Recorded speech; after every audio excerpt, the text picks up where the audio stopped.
అందరికీ నమస్తే అండి. తెలంగాణ ముఖ్యమంత్రి రేవంత్ రెడ్డి గారు, ఆంధ్రప్రదేశ్ ముఖ్యమంత్రి చంద్రబాబు నాయుడు గారు ఈరోజు హైదరాబాద్లో ప్రజాభవన్లో మీట్ అయ్యారు. సో దాదాపుగా చాలా కాలం తర్వాత వీళ్ళిద్దరూ అంటే రేవంత్ రెడ్డి గారు తెలుగుదేశం పార్టీలోంచే బయటకు వెళ్ళారు, కాంగ్రెస్కి వెళ్ళారు, కష్టపడ్డారు, పాదయాత్ర చేశారు, చాలా ఒడిదొడుకులు ఎదుర్కొని చివరికి సీఎం అయ్యారు. సో ఒక రకంగా చంద్రబాబు నాయుడు గారి శిష్యుడే. అయితే ఇద్దరూ సీఎం హోదాలో కలుసుకోవడం ఇదే తొలిసారి. ఆయన సీఎం అయిన తర్వాత ఈయన సీఎం అయిన తర్వాత. ఇంతకుముందు చంద్రబాబు గారు సీఎంగా ఉన్నప్పుడు రేవంత్ రెడ్డి గారు పనిచేస్తే ఆయన దగ్గర చేసి ఉండొచ్చు, కానీ అప్పుడు రేవంత్ రెడ్డి గారు సీఎం కాదు కదా. సో ఇద్దరూ కూడా సమాన హోదాలో కలుసుకోవడం అనేది ఇద్దరిలో కూడా ఒక అంతర్గత భావోద్వేగాన్ని రగులుస్తారు. సో చంద్రబాబు నాయుడు గారికి ఆ ఫీలింగ్ ఎలా ఉంటుందో లేదో తెలియదు, కానీ రేవంత్ రెడ్డి గారికి అయితే బాగుంటుంది. సరే, అది పక్కన పెడితే ఇద్దరి మధ్య ఉన్న సంబంధాలు, పర్సనల్ రిలేషన్స్, హ్యూమన్ రిలేషన్స్ అవన్నీ పక్కన పెడితే స్టేట్ రిలేషన్స్ గురించి మాట్లాడితే వీళ్ళిద్దరూ కలిసిన మెయిన్ అజెండా స్టేట్స్ గురించే. రాష్ట్రాల విభజన జరిగి 10 ఏళ్ళు దాటింది. ఇప్పటికీ కూడా విభజన సమస్యలు చాలా వరకు సాల్వ్ అవ్వలేదు. దాదాపుగా 92 ఉమ్మడి సంస్థలకు సంబంధించి పంపిణీలు, పంపకాలు, వివాదాలు ఇప్పటికీ అలాగే ఉన్నాయి. ముఖ్యంగా 9వ షెడ్యూలు, 10వ షెడ్యూల్లో చాలా ఉన్నాయన్నమాట. యూనివర్సిటీలకు సంబంధించి, తెలుగు అకాడమీకి సంబంధించి కొన్ని స్థలాలు, కొన్ని భవనాలు, ఉద్యోగులు, వ్యవహారాలు అవన్నీ కూడా. దీంతోపాటు విద్యుత్ బకాయిలు. ఆంధ్రప్రదేశ్ మాకు ఇవ్వాలని తెలంగాణ అంటది, తెలంగాణ నుంచి మాకు రావాలని ఆంధ్రప్రదేశ్ అంటారు. దీని మీద కూడా ఒక పరిష్కారం లేదు. మరోవైపు నీటి పంపిణీ, ప్రాజెక్టుల నిర్మాణం, వీటన్నిటి మీద కూడా చాలా సెన్సిటివ్ అంశాలు. అంత ఆషామాషిగా ఒకసారో 2 సార్లు కూర్చుంటే పరిష్కారం అయిపోయే అంశాలు కావు ఇవి. చాలా సెన్సిటివ్, చాలా సున్నితమైన అంశాలు ఇవి. వీటిని కేంద్ర ప్రభుత్వం సాధ్యమైనంత వరకు పరిష్కరించి అరే బాబు మీరు ఇంక తేల్చుకోండి అని చెప్పి 10 ఏళ్ల కిందటే వదిలేసింది. సో ఇరు రాష్ట్రాల సీఎంలు వాళ్ళ మధ్య ఉన్న సఖ్యతను బట్టి వీటిని తేల్చుకుంటారు.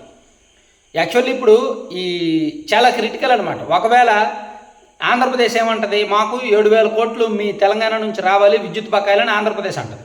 తెలంగాణ ఏమంటుంది, లేదు మీరేమో 12,000 కోట్లు 24,000 కోట్లు ఇవ్వాలని చెప్పి ఆ మధ్య కేసీఆర్ గారు అన్నారులే అసెంబ్లీలో. సో ఇవ్వాలంటారు. ఒకవేళ ఆంధ్రప్రదేశ్ ప్రభుత్వం ఒప్పుకొని సరే మేము మీకు ఇచ్చేస్తాము అని అంటే ఇక్కడ ఆంధ్రప్రదేశ్లో ప్రతిపక్షాలు ఊరుకో, తెలంగాణకు అమ్ముడుపోయాడని అంటారు. ఒకవేళ తెలంగాణ సీఎం రేవంత్ రెడ్డి గారు సరే మేమే మీకు 7,100 కోట్లు ఇవ్వాలి, మీ వాదనే కరెక్ట్ అని చెప్పి ఆయన ఇవ్వడానికి ఒప్పుకుంటే అక్కడ కేసీఆర్ గారు, బీజేపీ వాళ్ళు ఒప్పుకోరు. ఇదిగో వీళ్ళు ఆంధ్రప్రదేశ్కి అమ్ముడుపోయారంటారు. సో ఖచ్చితంగా వీళ్ళ ప్రత్యర్థులు, రాజకీయ ప్రత్యర్థులు కాసు కూర్చుంటారు. వీళ్ళు ఈ పంపిణీల విషయంలో, ఈ వివాదాల విషయంలో ఏ నిర్ణయం తీసుకుంటారా, దాన్ని తప్పుపడదామా అని. మరోవైపు ప్రజలు కూడా ఖచ్చితంగా అబ్జర్వ్ చేస్తారు, గమనిస్తారు. కాబట్టి చాలా సెన్సిటివ్ ఇష్యూస్ కాబట్టి వీళ్ళు కూడా ఒక సిట్టింగ్లోనే తేల్చలేదు. మంత్రులతో ఒక కమిటీ, అధికారులతో ఒక కమిటీ వేశారు. ఆ రాష్ట్ర ప్రభుత్వం నుంచి వాళ్ళు కొంతమంది వాళ్ళ మంత్రుల్ని, వీళ్ళ మంత్రుల్ని కలిపి ఒక కమిటీగా వేశారు దాని గురించి చర్చించడానికి. అలాగే అధికారులు వాళ్ళ ఐఏఎస్లు, సిఎస్ గారి ఆధ్వర్యంలో, ఇక్కడ సిఎస్ గారి ఆధ్వర్యంలో వీళ్ళ ఐఏఎస్లు కలిపి ఒక కమిటీ వేశారు. సో ఆ కమిటీ, మంత్రుల కమిటీ వేరుగా పరిశీలించి రిపోర్ట్ ఒకటి తయారు చేస్తారు. అలాగే అధికారుల కమిటీ మరో రకంగా పరిశీలించి రిపోర్ట్ తయారు చేస్తారు. సో ఆ రిపోర్ట్ని, ఈ రిపోర్ట్ని బేస్ చేసుకొని ఇంకోసారి కూర్చుంటారు. సీఎంలు ఇద్దరు కూర్చొని మరోసారి డిస్కస్ చేస్తారు. అప్పుడు కొన్ని అంశాల్లో కంక్లూజన్కి వస్తారు. ఇంకొన్ని అంశాలు అవసరమైతే మళ్ళీ కేంద్రం సలహా తీసుకుంటారు, న్యాయ సలహాలు తీసుకుంటారు, పాత్ర కార్డులు తెప్పిస్తారు. చాలా తతంగం అనమాట. సో ఇది స్టార్టింగ్ మాత్రమే, ఇది బీజం మాత్రమే. ఇన్నాళ్ళు కూడా చర్చలు జరిగాయి. ఇక్కడ జగన్మోహన్ రెడ్డి గారు, అక్కడ కేసీఆర్ గారు ఉన్నప్పుడు కలిశారు. ఇక్కడ చంద్రబాబు నాయుడు గారు, అక్కడ కేసీఆర్ గారు ఉన్నప్పుడు కలిశారు. కానీ ఇన్నాళ్ళు చర్చలు సానుకూలంగా లేవు. కేసీఆర్ ఏంటంటే వీళ్ళు అడ్డం అంటే ఆయన తెడ్డమనే టైపు. సో అంతా కూడా అడ్డంగా వాదించే టైపు. కాబట్టి ఆయనతో చర్చలు అంత సానుకూలంగా ఉండవు. సో రేవంత్ రెడ్డి గారు కాస్త ఓయా మీడియాగా వెళ్ళిపోయే టైపు. కాబట్టి ఇక్కడ చంద్రబాబు గారు అంటే ఇద్దరు కూడా ముందే పాజిటివ్ మేనర్లో కలిశారు, సానుకూల సంకేతాలతో కలిశారు. కాబట్టి మీటింగ్ కూడా సానుకూలంగానే మిగుస్తుంది, కంక్లూజన్ కూడా సానుకూలంగానే ఉంటుంది.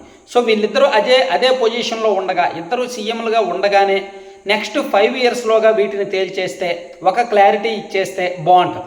ఇరు రాష్ట్రాల ప్రజలు కూడా కోరుకునేది అదే. రాష్ట్రం విభజన జరిగిన తర్వాత నీటి విషయంలో కానీ, విద్యుత్ విషయంలో కానీ, ఉద్యోగుల విషయంలో కానీ, ఫండ్స్ విషయంలో కానీ, బకాయిల విషయంలో ఇప్పటికీ కూడా తేల్చుకోకపోతే ఎలా, ఎవరు నష్టపోతున్నారు, ఎవరు లాభపడుతున్నారు ఏమీ అర్థం కావట్లేదు అనేటట్టు ఉందన్నమాట. హైదరాబాద్ ఉమ్మడి రాజధానిగా పోయింది, కానీ మన రాష్ట్రానికి రావాల్సిన ఇంకా రాలా. హైదరాబాద్లో మన రాష్ట్రానికి సంబంధించిన ఆస్తులు అక్కడ అలాగే ఉండిపోయాయి. దానికి సంబంధించి అమౌంట్ ఇవ్వట్లేదు, ఆ బిల్డింగ్ల మీద హక్కులు ఇవ్వట్లేదు. ఇట్లా చూస్తున్నారు కొన్ని. సో నేను అనుకోవడం ఇంకో సిట్టింగ్ ఒక 6 నెలల తర్వాత ఈ 2 కమిటీలు కూడా రిపోర్ట్స్ ఇచ్చిన తర్వాత నెక్స్ట్ ఒక 4 నెలల్లోనో 5 నెలల్లోనో 6 నెలల్లోనో ఇంకో సిట్టింగ్ అయితే ఉంటుంది. అప్పుడు కొంత క్లారిటీ రావచ్చు అనుకుంటున్నాను. Thank you.